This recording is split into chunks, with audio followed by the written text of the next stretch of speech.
BBOR, Black Box Online Radio, coming to you from West Virginia at heart and from around the globe. And hello everybody, today is Monday, another Zodiac Monday. Welcome to the show, how's everybody doing? On Mondays I talk to you guys about the Zodiac Killer, an unidentified serial killer who operated in California in 1968 and 69. Whatever happened before or after that is still part of the mystery. And you guys know the drill. You can hit the like button if you want, subscribe if you haven't, and drop a comment down below if you have something to say about the Zodiac Killer. For larger things, you can send them to me at blackboxonlineradio@aol.com. And I am your host, Blackbox Ned. The first Zodiac crime occurred on December 20th of 1968 with the Lake Herman Road murders. Then there was the Blue Rock Springs shooting on July 4th of 1969, which saw the death of Darlene Ferrin. The surviving victim was Mike Michaud. Then there was the Lake Berryessa stabbing on September 27th of 1969, which saw the death of Cecilia Shepard, and the surviving victim was Brian Hartnell. And then the final confirmed Zodiac crime was on October 11th of 1969 with the murder of Paul Stein, the taxi driver. In addition to being a serial killer, the Zodiac also wrote letters, ciphers, cryptograms. He designed diagrams and greeting cards, in one of the truly most intricate aspects of this particular case. But before we say anything further, I just want to make an announcement for the channel, and that is that I'm trying to make Black Box Online Radio more dynamic. The stories that I mostly talk about here are the Zodiac Killer, of course, but Jack the Ripper, D.B. Cooper, and the murder of Jean-Benet Ramsey. And I'm trying to make the episodes more dynamic by incorporating more Q&A sessions, more interviews, and also having different types of media interlaced in these episodes. So you're going to be seeing some video clips, and later on in the episode, I will be joined by Kristen Dettoni, who's going to be talking to us all about ciphers. Kristen Dettoni is the author of the book Cryptology Collections, and I was really looking forward to this interview because I wanted to look at the ideas of someone who was going to be talking about ciphers and codes, but from a completely different standpoint, like someone who was exploring them outside of the world of the Zodiac.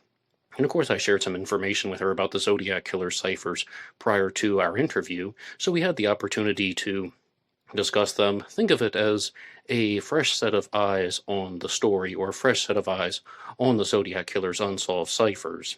And there's another announcement that I have, and that is that you guys know that you can support this channel at buymeacoffee.com, buymeacoffee.com/blackboxned88, and that allows you to make a donation or contribution to help support the show.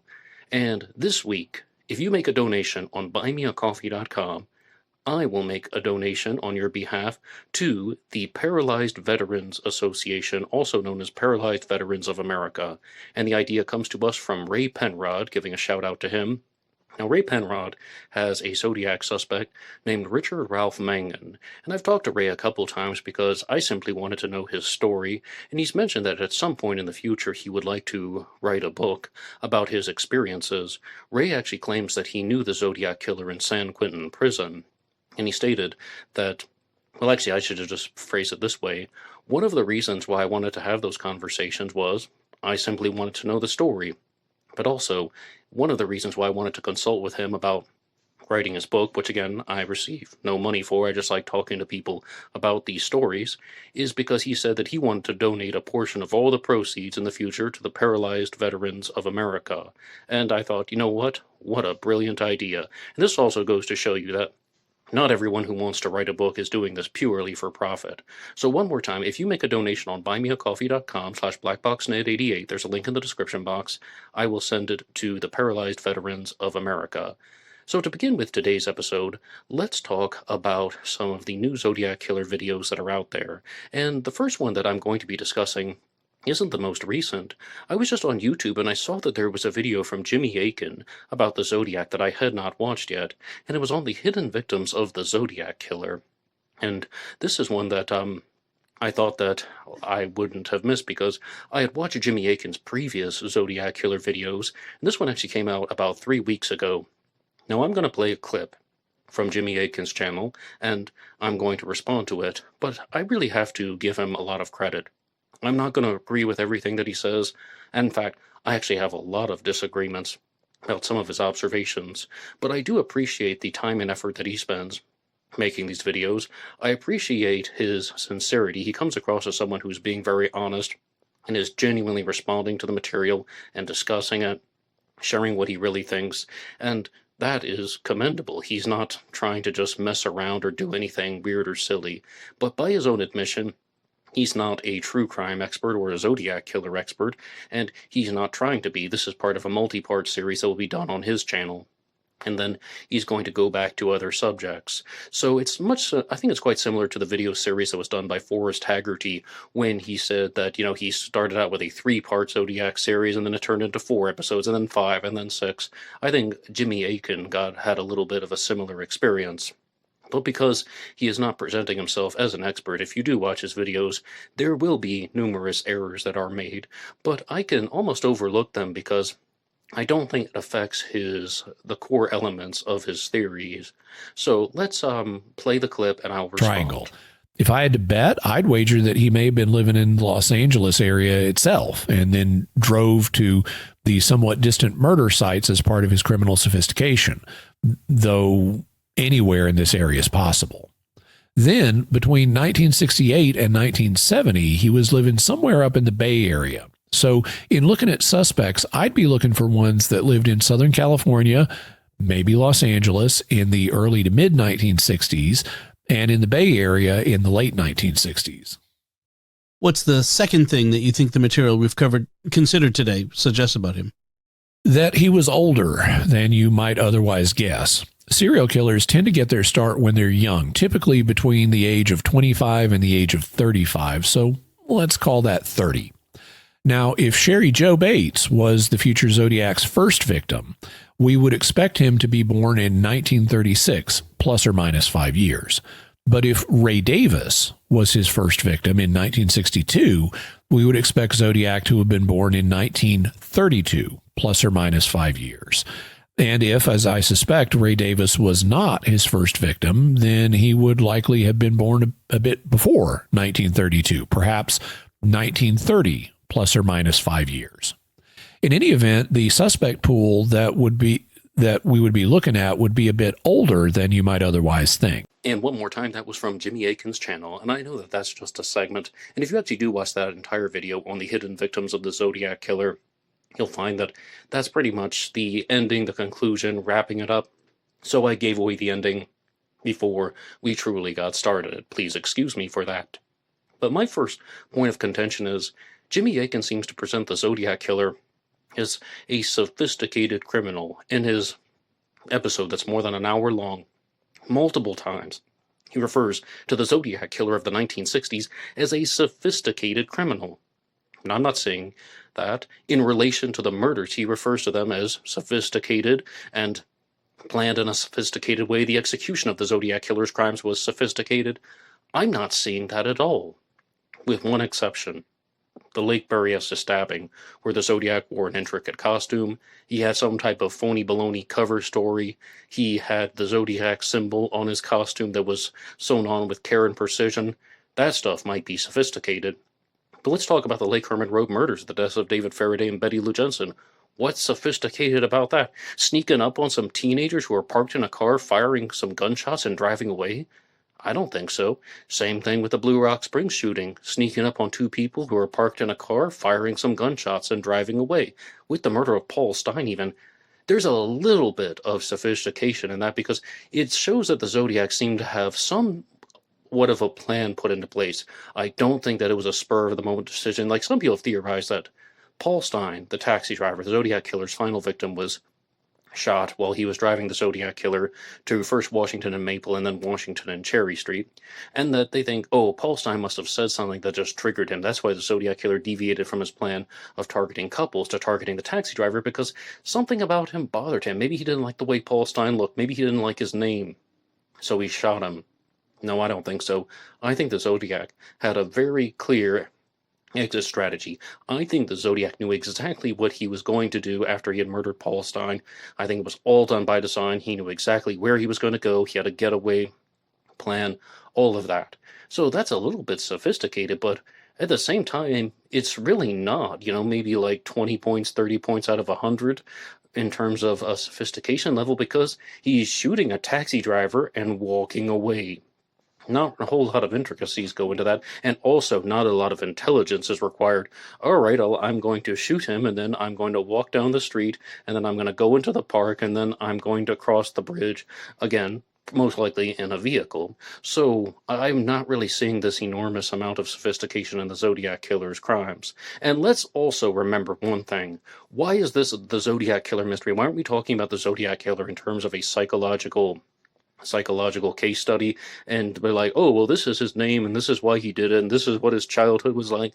Because a bolo went out, a be on the lookout, an all points bulletin was issued to saying that they needed to look for a black man, and the Zodiac Killer was a white man, so we walked past Officers Falcon Selms. That's the biggest reason he was not stopped, because they were looking for a black man. So the Zodiac just got extremely lucky, and it's a very risky thing to do, shooting Paul Stein in the head in Presidio Heights. But another point of contention that I have with Jimmy Akin, and again, no, there's nothing wrong with his ideas. He's sharing what he genuinely thinks. It's just a disagreement that I have where I think differently. He seems to accept that a lot of the unconfirmed Zodiac crimes were actually committed by the Zodiac Killer.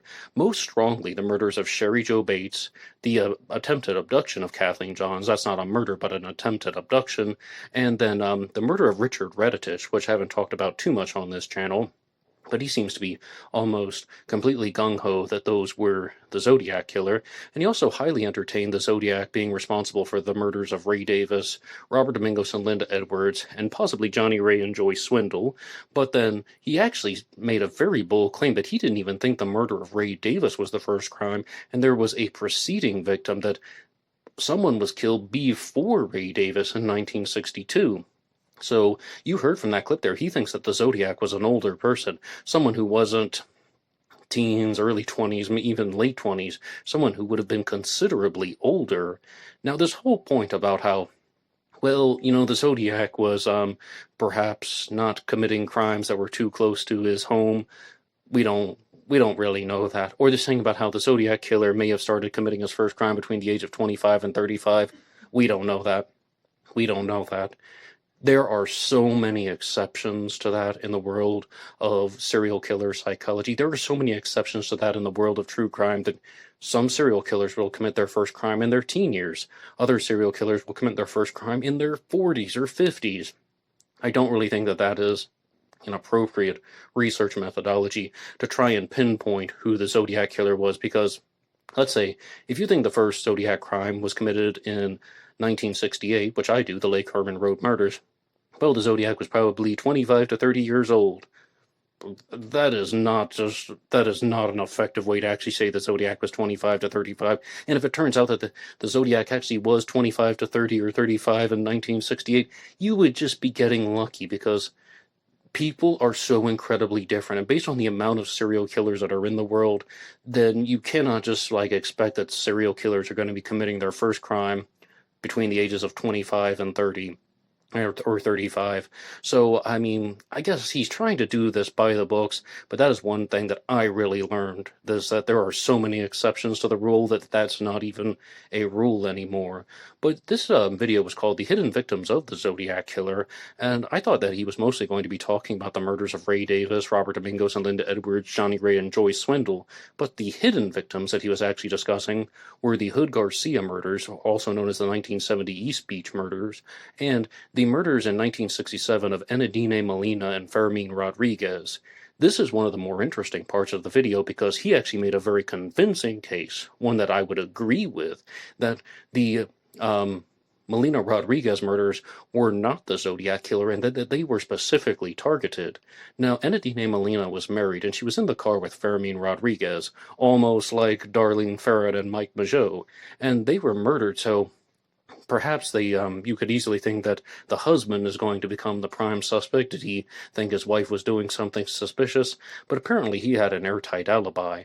But it appeared that they just had personal issues, and someone was harassing Enadine Molina, and that it just seems like that they were specifically targeted because of a grudge or some type of issue that was very, very personal to the shooter. And again, they were shot with a .22 caliber firearm.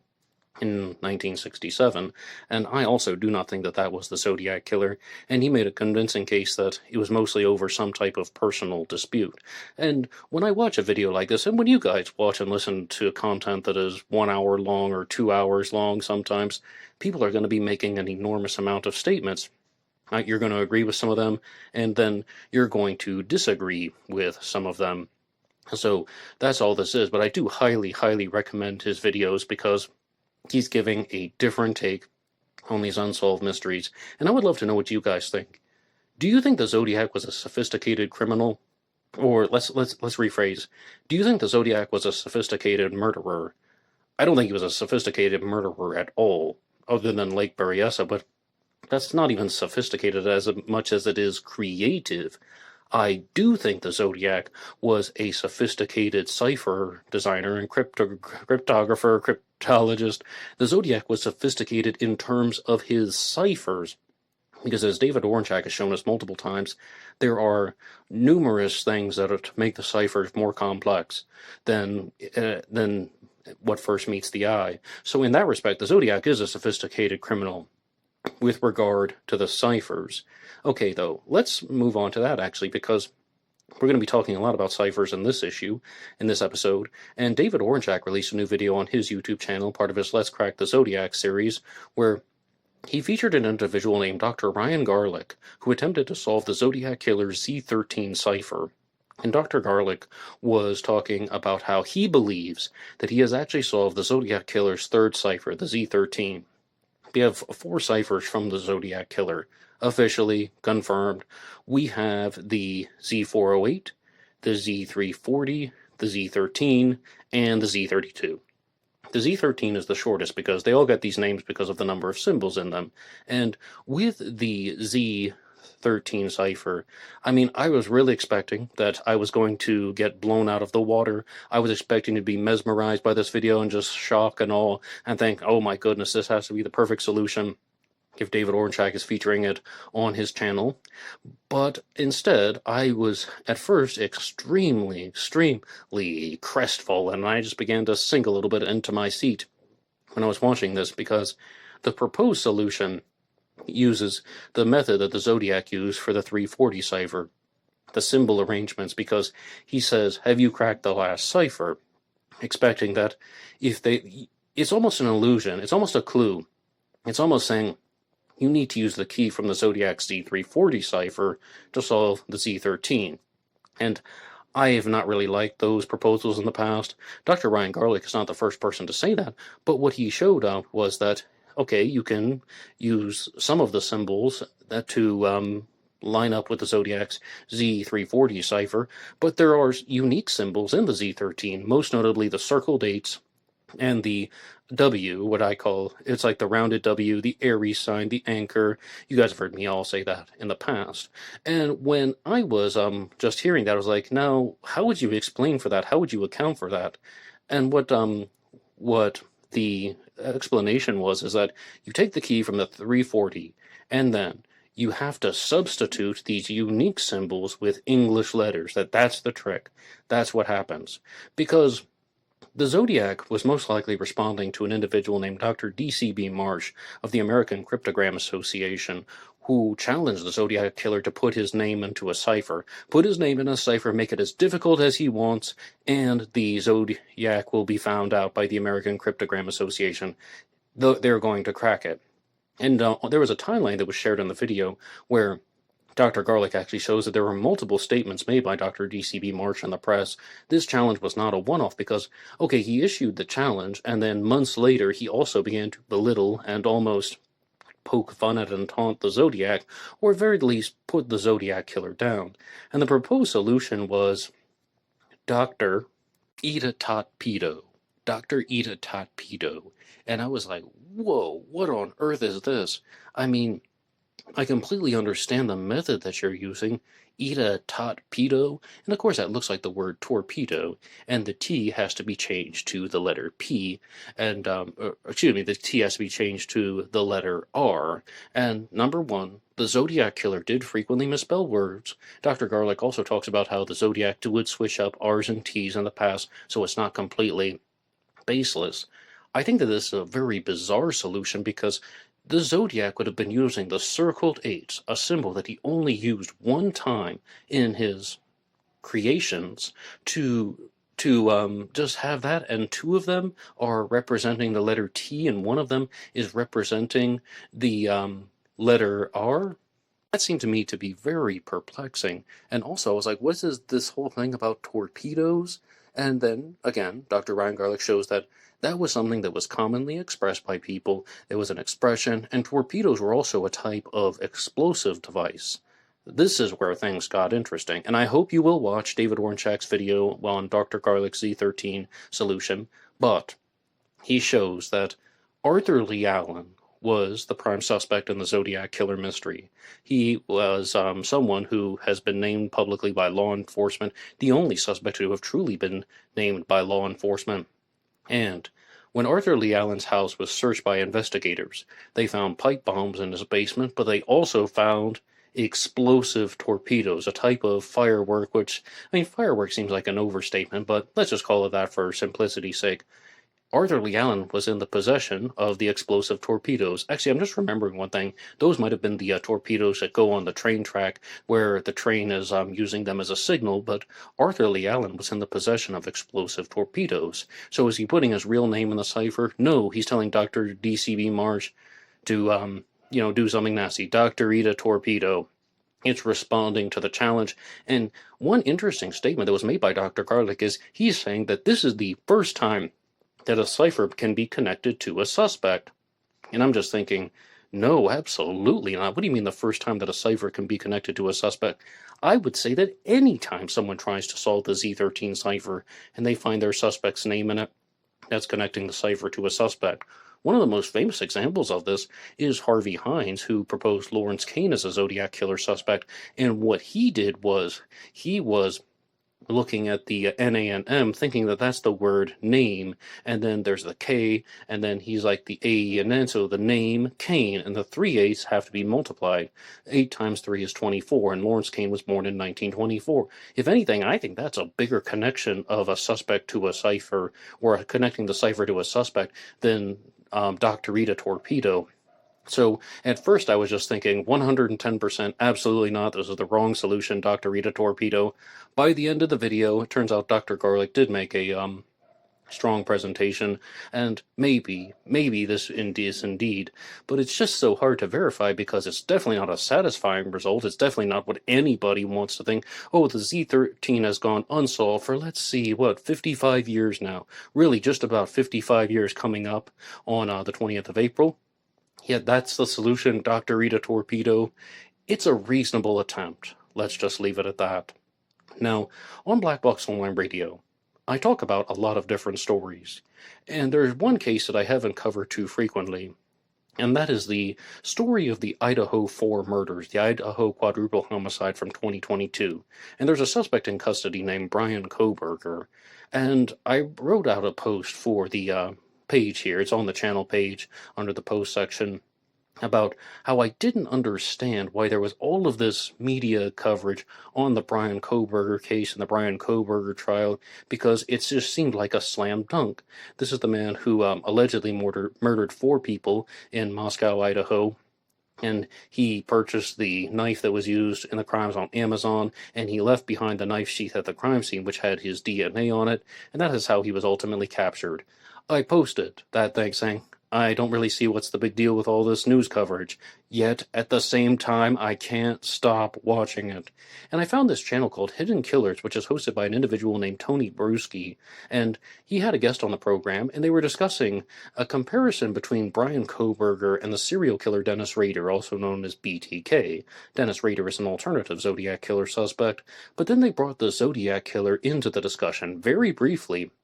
But there are some strong points that I would like to discuss with you. So this comparison among Dennis Rader, the Zodiac Killer, and the suspect, Brian Cobberger. I'm going to play the clip and then let's respond. There's a lot of wanting to either taunt the public or taunt the families or taunt something with, you have the Papa Roger, obviously. And a lot of people have speculated. Obviously, the picture of Papa Roger and him looks pretty damn similar. And then you have the name itself. And if you look at, if we're assuming he's kind of incel-like, whether he was participating in forums or whatnot, I think is irrelevant. I think you can have that sort of ideology without even being in that sort of world. But obviously, Elliot Rogers, the incel that killed all those people, Papa Roger, they look at him like he's some sort of folk hero for these men who don't have empathy and can't deal with women, and they just blame the world other than themselves, being an incel. To me, that seems like a very big nod to him. The shower picture out there, and everybody's looking at the thumb and all that, and I don't know, I can't tell much on that. But the fact that the shower picture looks a lot like American Psycho, and the guy who has the big white tidied up jacket on or smock or whatever it was looks a lot like the white shirt he was wearing. That to me feels like it's some sort of a nod to American Psycho. The fact that it's in a shower is a nod to Psycho. He's not that far of a character different than Norman Bates, and feels very put off by society. You know, he's been like made fun of, he's not liked, and it's, I'm going to show you all who's the smartest. I'm going to go live out in front of the world with all of you and have committed these crimes. He goes to Costco and Albertsons the morning of it after taking this sort of a picture. It feels like he really thought he was smarter than the rest of the room, and I think there's a deeper meaning to the shower picture, and I think it plays in very well with the Papa Roger thing where he was online knowing information no one else knew. It was a screw you, I'm smarter than everybody. Oh, crap, you know about the car? That's a red herring, but knows everything else. What's your thoughts on all that? I mean, I know it's conjecture, but I think there's a lot to that shower picture and him just going out there and poking society with a stick, going, ha, ha.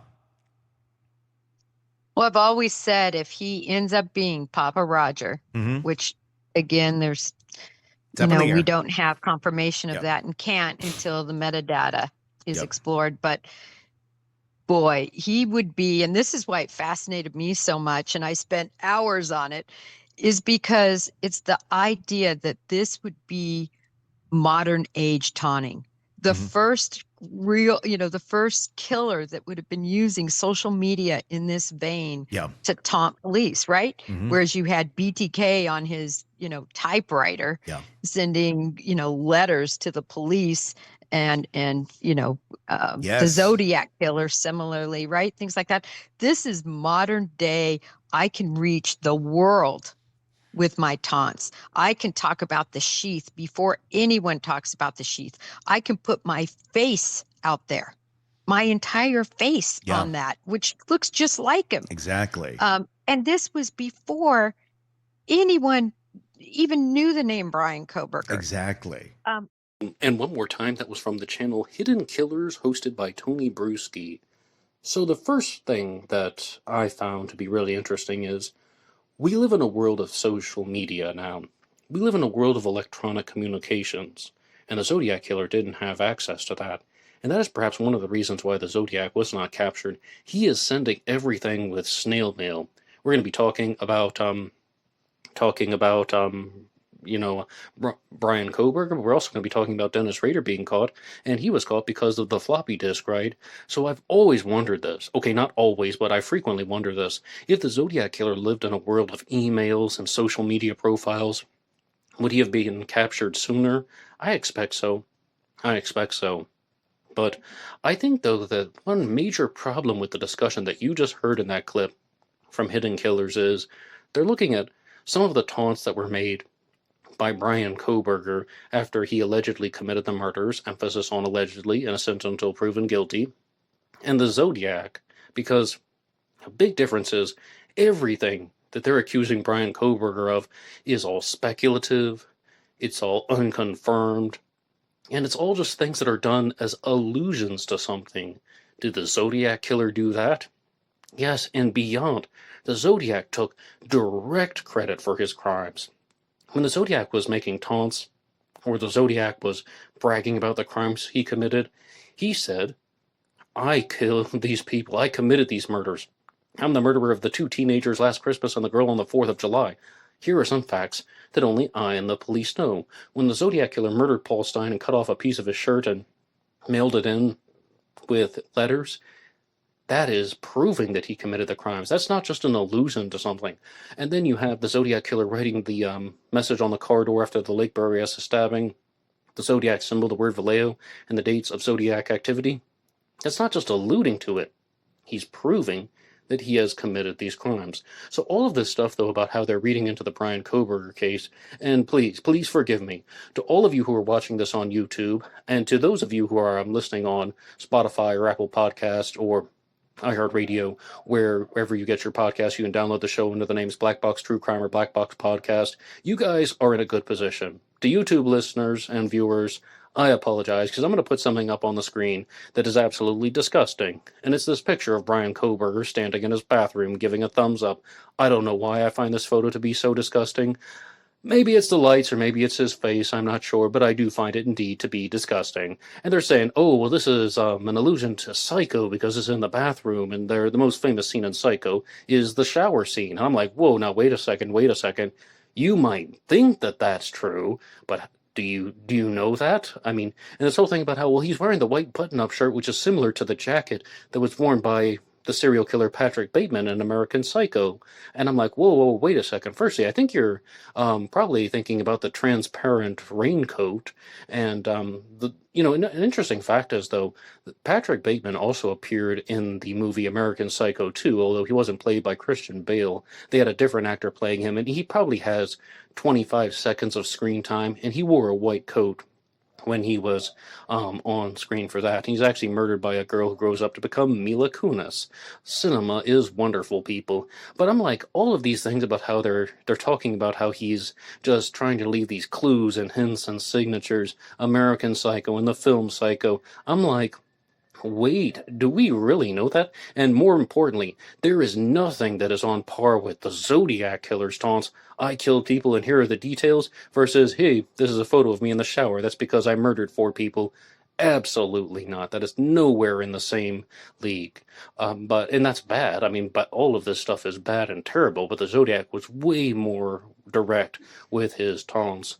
Now, you may have heard them talking about an individual named Papa Roger, and that was somebody who was online who was talking about the case, apparently dropping some clues, or just they think that it was Bryan Kohberger after he committed the murders, revealing information and trying to do it discreetly.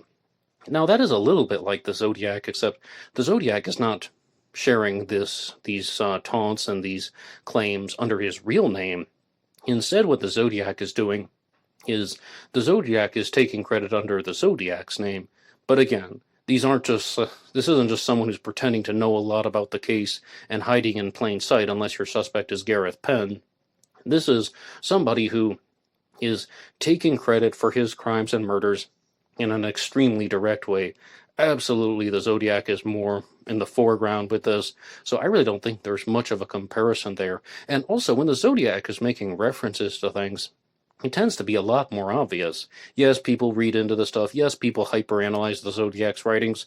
But when the Zodiac's quoting the Mikado, you know that he's quoting the Mikado. It's not like he's standing in the bathroom. No, he must be thinking about Norman Bates and Psycho. And then, like, well, he's wearing a white shirt. That must be a reference to American Psycho. I don't even think that one is the correct reference. But anyway, do you think there are any similarities between the story of Bryan Kohberger and the Zodiac Killer? And in just a minute, I'm going to welcome Kristen Dettoni to the program to talk about her book, Cryptology Collections, as well as about the Zodiac Killer ciphers and all things cipher related. But first, I would like to get to your supporter shoutouts. One more time, you can support this channel with buymeacoffee.com. Buymeacoffee.com/blackboxned88 allows you to make a donation or contribution to help support the show. And our first one comes to us from Batman66. Batman66, thank you so much for your regular and consistent support. And we have one from River Prawn Pottery. River Prawn Pottery, thank you for your support as well. And we have one from CZ Guy. CZ Guy has also become a regular and consistent supporter. You 3 guys are absolutely amazing. And one more time, if you make a donation this week using buymeacoffee.com/blackboxned88, it will be sent to the Paralyzed Veterans of America. So, that's purely your choice, but that's where it will go. And without further ado, I would like to welcome Kristen Dettoni to the program. My guest on the program today will be Kristen Dettoni. She is the author of the book Cryptology Collections, and she's going to be talking to us all about ciphers and codes. Not only has she made numerous observations about ciphers, but she also creates her own and challenges people to solve them. Kristen, are you with me? I am. Thanks for having me. Oh, you're welcome. Now, Kristen, if you could take us back years ago, what first made you curious about ciphers? So I really enjoy reading biographies and autobiographies, and I one day picked up the book called The Woman Who Smashed Codes, and it's by an author named Jason Fagone, and I'm really hoping I'm pronouncing his last name properly. And the book is about Elizabeth Smith Friedman and her life as a code breaker.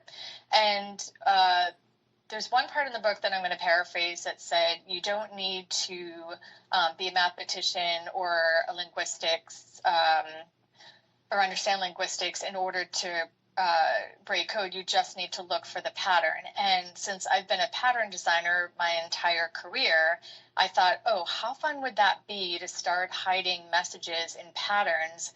And so that's what sparked the cryptology collection, was that I was developing a group of patterns and just thought, again, it'd be really fun to hide them in there, but they're not very obvious. They just sort of look like any other pattern design. So you sort of have to know me and know what I'm doing to kind of know to start looking for things in the graphics. And I just think it's really fun to play with that. Now, we've talked about both ciphers and codes, but what is your definition of a cipher, and what is the definition of a code? So for me, I do get a little confused. I tend to use them, or I tend to interchange them a little bit, but based on what I've read and internet search, codes tend to have a one-to-one. So, and sort of will always mean the same thing from translation. So for example, if you look at Morse code, a dash is always going to be the letter T. If you look at binary code, like 00001, if I don't have zeros there, is always going to be the letter A. And then usually there's like a code book. And it's not something that's a mystery. It's something that everyone can have access to. And ciphers are secretive. So it's a way of sending a secret message where only the receiver is going to understand it. And the reason why I get confused sometimes is because you can actually use codes within ciphers. So, for example, you could take Morse code, and this is what I do sometimes, is you could take Morse code, and yes, in theory, dash will always be the letter T, but you can then assign it a different letter, which then kind of turns it into a cipher. Because again, unless somebody knows or the receiver knows what you're doing with that or how you're creating that code, or how you're creating that cipher, then they're going to know how to decode it. So again, for me, it gets a little confusing because, like I said, they are sort of used interchangeably at times, especially when I'm speaking, but codes can be used within ciphers as well, if that makes sense. Oh, absolutely, that makes sense. But when someone is talking about a cipher, does a cipher have rules? Can the rules of a cipher be bent? Can they be broken? What do you think? So I think ciphers have to have some rules in order to be decoded, because again, the whole point of a cipher is typically you're sending a message that you don't want anyone else to read except the receiver. So the receiver would have to know some of the rules in order to decipher it. But that's not to say that you can't play with the rules a little bit. And I think that's where it gets really interesting is, creating ciphers that, unless you're creating them that you don't want them to be broken, or really give somebody a challenge in order to decipher that code. And that's where I think playing around a little bit and sort of bending the rules a bit can make it interesting. And as I understand, you've had the opportunity to look at some of the Zodiac Killer ciphers, correct? Yes, a little bit. And which exactly was the cipher that you spent the most time looking at? I don't know the official names of them. It was the one that was relatively recently decoded. Do you know the name of that particular one? Yes, that would be the Z340, which was decoded in 2020. Yes, yeah. I just thought it was really interesting in the fact that, one, it took such a long time for it to be decoded, and I believe it took 3 people, if I'm not mistaken, to figure it out. And from what I read, it does sound like there may have been layered code, so kind of code within code. And maybe that's why it also took so long for it to be deciphered.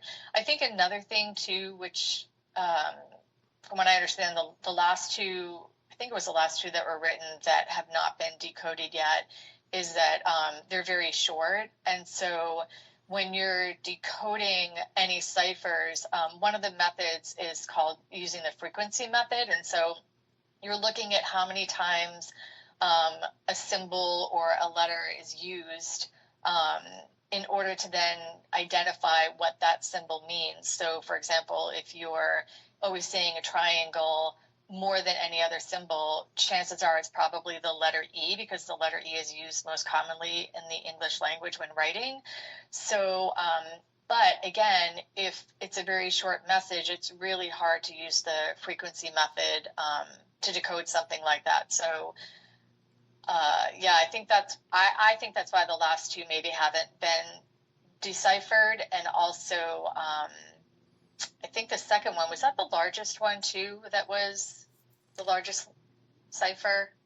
The largest one was the first one, which is called the Was the first Z408, one. which has 408 characters. Now, you probably said that because the 408 was divided into 3 parts and mailed to 3 different newspapers. And one of the challenges was they had to put the pieces of the cipher in the right order. So when you look at the 408 cipher, very frequently you're only going to be seeing like 1/3 of it, or you might look at 1/3, 1/3, 1/3 stacked on top of each other. Whereas the 340 was mailed on one sheet of paper. Everything is right there. So the 340 appears to be the largest cipher on a single sheet of paper. So yeah, that's a reasonable thing to say. But yeah, that's kind of how the Zodiac did it. Yeah, and that's even interesting too, the fact that the first one was sent in 3 different parts to 3 different papers. Did I get that correct? Yes, you did. It was the San Francisco Chronicle, the San Francisco Examiner, and the Vallejo Times Herald. He divided it into thirds. Yeah, so even that's a bit of a cipher itself, right? By splitting it up and sending it, and then they're having to come together, and they're then having to put it in order. So, and that's what I was kind of talking about. It's sort of like, code within code, or cipher within cipher. I mean, it clearly making people work for it, for sure. And if we're going to talk about smaller ciphers and the difficulties of it being solved, you mentioned the final 2 Zodiac ciphers, the Z13 with 13 characters, the Z32 with 32 characters. Some people believe that you will not be able to solve these without the key, without some type of additional information. And would you go as far as to say that it would just be completely impractical to try to solve the Z13 or the Z32 without the key? Well, I don't know if I would say it's completely impractical, only because it's a challenge. And I think if you like puzzles, you might want to kind of take that challenge. Is it possible to solve it? I guess nothing's impossible. What I thought was so interesting when I was reading about Elizabeth was that she was breaking code with just pencil and paper. And she was breaking some pretty intense codes, and she was even breaking some of the Enigma codes. I should say ciphers. See, there you go. Sorry, I'm interchanging the 2 words. So I don't think it's impossible. I think, part of it is a little bit of, like I said, like kind of frequency, or sort of looking a bit. The other part I think too is, unfortunately kind of getting in the person's head and trying to understand how they think, so that would also kind of maybe help solve it. I know oftentimes this is kind of a weird scenario or a weird comparison, but oftentimes when I'm learning a new software program, that's one thing I try and do, is sort of think, okay, if I were this person designing this, like where would they put this tool that I'm looking for? So it's a little bit, for me, it's a little bit like that as well. So I don't know if it's impossible, but I think that's a very fair might answer. be able to do it. Exactly. Someone might be able to do it. I think that's a very fair answer. But we've talked about a lot of the technical aspects of ciphers and codes.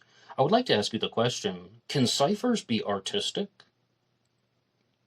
So I believe they can be artistic because that's how I'm using them. So for me, and again, with ciphers where they can be, I think the official phrase is pictogram, where you're actually using pictures to reference, for example, reference text.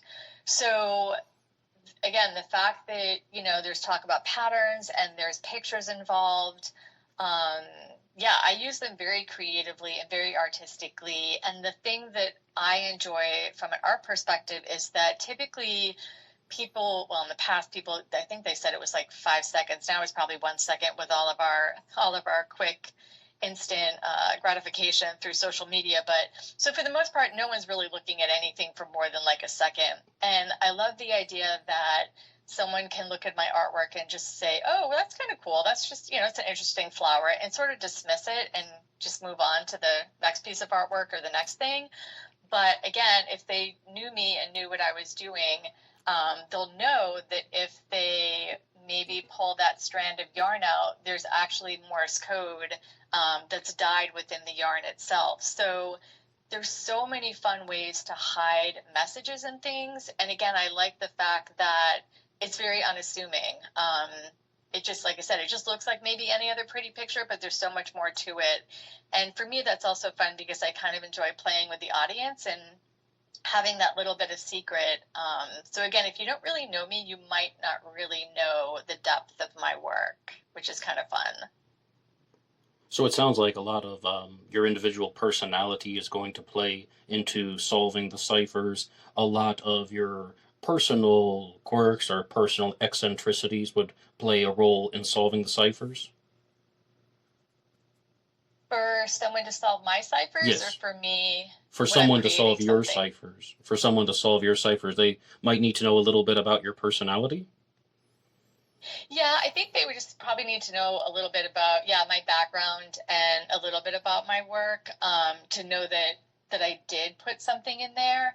But again, I do find it interesting because I think if you look at some of my work, you might think that like, oh, why did you do that? That looks like a mistake. And again, you might just sort of pass it by after that, like chalk it up for a mistake and pass it by. But really that mistake was very purposeful and that there's a lot more to it. Again, if you kind of want to dig a little deeper. So it is interesting to me because I do remember too in my, back in the day when I was studying art history, when I was in school a very long time ago. And, you always have people trying to sort of decipher artwork, right? Like, what did that artist really mean? How is he using that paint? Did they mean to do this? And of course, everyone has a different opinion depending on who you're talking to. But it's sort of taking that concept of art, I want to say it's sort of like art criticism or art theory, and bringing it to a whole new level where there really is a message within my work. So that's where I think it's really fun. Well, now these are about the artistic elements that are within ciphers, but what are the practical uses of a cipher? So the practical uses of a cipher, of course, is, obviously to send a cryptic message to someone.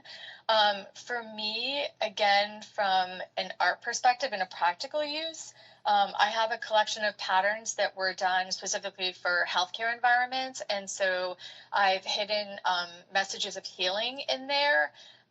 So that hoping that when they're in, whether they're printed on upholstery or printed on wall covering in a hospital or healthcare setting, whether the person really knows that there's a hidden message of healing within the imagery itself. I'm hoping it just sort of kind of emits it into the space or imbues it into the space, so that that feeling is kind of there. So I think, again, for me, it's fun because I think it can be used on a very positive level and kind of sending out messages in a very positive light. But you also mentioned enigma in this interview very briefly, and I would expect that you would have some more observations about that. Now, did you say enigma should count as a code rather than a cipher? That's a good question. I mean, I've always seen it referred to as a cipher, I think. Oh, but it's a cipher rather than a code. Okay. Yeah, but technically there was like a code book that the receiver would need to know, what key they would use that day. So that's where, for me, it even gets confusing, and where I tend to use them interchangeably because, like I said, codes and ciphers are a little bit, I don't want to say they're one and the same, but it can be a little confusing. So, but I don't know, have you heard anything different about how people refer to the Enigma? I mean, the word that came to mind would be code over cipher, but that's just purely the way that I've connected to it because I'm absolutely not an expert on this. And for the audience, we're talking about the Enigma system that was used in World War II, and it's the subject of the movie The Imitation Game with Benedict Cumberbatch about Alan Turing, who worked on this, and their ability to try and decode this, not only the messages, but would you say it's trying to decode the entire system that was being used to send messages? Is that a fair way of putting Yes. it? Okay. Yeah, because from what little bit I know about it, because I know there was the Enigma that's what the Germans were using. There was a machine called they referred it to the Purple. That was sort of the code name within the U.S. government, and that was what the Japanese were using. So I know there's another great book called Code Girls by Liza Mundy, which talks about the Enigma and the Purple machine, and how that was trying to be deciphered within the U.S. government during World War II. But from the Enigma, the genius behind that was that every day it was being reset. I think that even is talked about in the movie a little bit. So you kind of only knew, you kind of only had like a one day to crack any cipher before it got reset the next day, and then you would have to figure it out all over again. So it was pretty ingenious because it was constantly shifting. So it was trying to understand something that's going to constantly shift on you is going to be really challenging. I mean, it sounds like it. But because I talk a lot about the Zodiac Killer, this is a question that's going to tie into the Zodiac ciphers, but I would love to know your overall thoughts on this particular question. Can a cipher have a hidden meaning? I mean, I think so. I think, again, so the cipher is the way you're sending a message, but even once you decipher that message, the message itself could be a riddle and have a whole other meaning behind it. So that's where I kind of talk about, like, there's almost like code within code in some instances. So yeah, it can get really deep really fast. Right, and one reason why I wanted to talk to you was, I was really looking forward to this discussion because it was something that you said when you made the statement that you don't necessarily try to break other people's codes. You prefer to create your own codes almost in an artistic way. And I was really curious about that because everything that I've done with ciphers has been in the exact opposite direction. So I wanted to know how you would think a little bit as someone who creates codes. Can you just create more and more layers to a code? Like you can have the code within a code, then the second code within a code, then the third, the fourth. Can you make them as intricate as you want? Can you make them with countless possibilities, as many possible solutions that could be of the cryptographer's choice? What do you think about that? Yeah, I mean, I do. When I first started down the path, I started with very simple codes like Morse code and barcode, and I was also trying to look for codes and ciphers that would lend themselves to sort of a graphic element and not really be obvious that, like, oh, this really looks like it's some kind of a cipher or a code. But then, of course, as you go down the rabbit hole, I was like, oh, wow, okay, this is really fun. I can start with a code and then use that and shift it into a cipher. And then once it's then deciphered, then that message is actually another cipher to decipher. So, for example, there's a great cipher called the Rosicrucian cipher, and it's based off of a grid, which is great when I'm doing graphic stuff because the grid is a square, and squares are really easy to create some beautiful patterns with. And so but then once you decipher it, then that cipher is in like a really simple rail fence cipher. So even that, you then have to decode it or decipher that. So I think that the worst I've done is maybe 3 deep. One of them I did is I actually took a cipher message from World War II. I changed, so I don't really even know how, I've never actually tried to decipher it, so it's been declassified, but I don't know what the actual outcome or what the actual decipher or decoded message is. But I took it, and then I translated that, I think, into Morse code, and then I put that in a pattern. So you'd have to go pretty deep, and then still figure out, because I actually don't even have an answer to that one, so you'd have to solve that one yourself. Well, yeah, that sounds like a challenge. A lot of fun. Also, I think with the nice thing too about design is you can start using color as a code too. So I use a lot of color coding as well. So that's fun. That sounds like an enormous challenge to take a cipher that has not been solved and use that as the solution. And then you, as the creator, wouldn't even be able to tell someone the final solution. Did I get that right? Yeah. I just thought it was really fun since I was doing this whole cryptology thing and I was doing so much research and, on the internet, you'll come across like declassified telegrams from World War II. And I don't think they have, I'm sure at some point they've been broken, but at least I couldn't find what they translated to online. And so I thought, how fun would that be to take this and then, translate it, and then someone would have to figure it out. So, yeah. So it sounds like you're pretty much on board with the hidden meanings or the additional meanings or just the surface solution. Like we mentioned, the Z408 cipher, which was a substitution cipher where it's actually multi-substitution. Multiple symbols could represent a single letter of the English language. That would give you an answer that came out in a coherent English language set of text. But it seems like you're on board with the idea that a cipher could always have some type of additional meaning. There could be a secondary meaning. There could be a way to rearrange certain letters and you get a meaning. And do I follow you?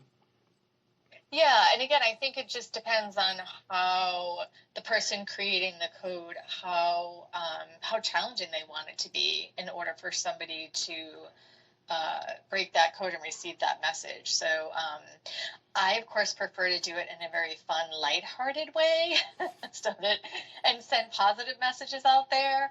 But yeah, obviously we've seen, throughout history, codes and ciphers are used in a variety of ways to get messages out there. So. And it really is nice to talk to somebody about ciphers in a fun way, because I recently had Sonnet Damont on the program, and she made a comment about the Zodiac Killer ciphers, and of course I think the Zodiac Killer was a bad person, he killed people, but she said that they were torturous. And I was like, torturous? And she about torturous meaning that he's just trying to spread the image of fear and terror around the San Francisco Bay Area, then the country, then the world, ultimately. And I was like, yep. Torturous is a pretty good word, so nothing wrong with having one lighthearted cipher discussion in our lifetime. Yeah. I appreciate you, Kristen. Thanks. Yeah, I would agree that the Zodiac ciphers, they were pretty sinister. I felt like they were taunting. And honestly, to this day, it's still taunting. There's still 2 messages, right, that really haven't been deciphered. And they might mean something, they might mean nothing, but yeah, it's pretty unfortunate that it was in a very a more sinister way. Whereas, like I said, I'd like to have fun with it and send out positive vibes. And that's great, though. And because you are someone who creates your own ciphers, what advice would you give to someone if they wanted to create ciphers? And no, if you're thinking about doing this for sinister reasons like the Zodiac Killer, please turn off this recording now. But if you are a good-hearted person, I would love to turn this question over to Kristen. And what advice would you give to someone who wanted to get started with ciphers, cryptology codes, and all of this? Yeah, for me, I think the best thing is obviously start simple. There's, with codes, In fact, we use codes all the time. I mean, emojis are codes. And there's even some really simple ciphers. Like, for example, there's the Pigpen cipher, which is also almost like based on a sort of like a tic-tac-toe grid and then an X and with a couple dots. There's the Rosicrucian cipher. And these ciphers have been around for a very, very long time. So, which is really fun to think that back in the day, of course, when they were created, they were considered kind of hard to break. And now we probably look at them and think, oh my God, that's so simple. But yeah, start really simple and then just go from there. Even I think you mentioned the simple like substitution cipher where you take the alphabet and kind of put the alphabet above and then the alphabet below, and then you just shift the alphabet below, over one letter or two letters. I mean, there's just some really easy, simple things you can do and have fun with it. And then I think if it is something that interests you, you'll find your own rabbit hole to go down pretty fast. So. Yes, and that definitely sounds like some good advice. But you are the author of the book Cryptology Collections, and I know you're very fascinated with ciphers, but what made you decide to write a book? So, as I mentioned, being a pattern designer, after I read the Woman Who Smashed Codes book and just got really excited about pattern and creating codes, I built this collection called the Cryptology Collection, and it was a labor of love. I spent several months doing it and had a ton of fun with it. So I thought, well, when all is said and done, I really wanted to just put this book together. And also the designs were done for commercial and residential interiors, so they're patterns that interior designers can use in commercial and residential spaces. And so the designs won an award through Interior Design Magazine called a HIP Award, and then they also won Metropolis Likes award from Metropolis Magazine. So with that, I just thought, again, it's a labor of love. I just put the book together and self-published through a company called Blurb, where you can find the book, but it's not inexpensive because it's a one-off print. So I am looking for a publisher to hopefully have more out there so the book would be more affordable if people were interested in purchasing it. And you said that your book is available on Blurb? Yes. Yep. Okay, well, thank you so much for that. And Kristen, right now I would like to just give you the floor and ask, do you have a final send-off for the listeners of Black Box Online Radio? Do you have any additional observations about ciphers and codes? Do you have anything that you're going to be working on in the future? Anything that you'd like to promote, and anything that you want to share with the followers of BDO War? The mic is yours. Thanks. Yeah, so, it's just something I'm really passionate about. I enjoy doing. Like I said, I love putting good messages out there. A lot of times I'll play on idioms. So, for example, I did a whole collection of bead weavings that were all about plants. And they're all idioms based on plants. So I think one of them, for example, is actually a forget-me-not flower. And so I have Morse code in there, so of course when it's translated, it translates to forget me not. So yeah, you can see a lot of my artwork at KristenDettoni.com. So my last name is Dettoni and then .com. So that's where all my artwork is, and there's a whole area on there that's specific to cryptology and my artwork. And then I have an online store called Demanda Design that has the Cryptology Collection patterns that can be purchased on, I think, like mugs and notebooks and tote bags and things like that. So yeah, it's something that I'm still actively pursuing. It's a really deep rabbit hole. I know I keep saying that, but it's a really fun thing to do, and I probably will continue to explore it for I don't even know when, probably for forever. And yeah, I just really want to thank you so much for the conversation and talking ciphers and codes, because I get really geeked out about it. So I really appreciate it. And Kristen Dettoni, thank you so much. Thanks. Have a great day.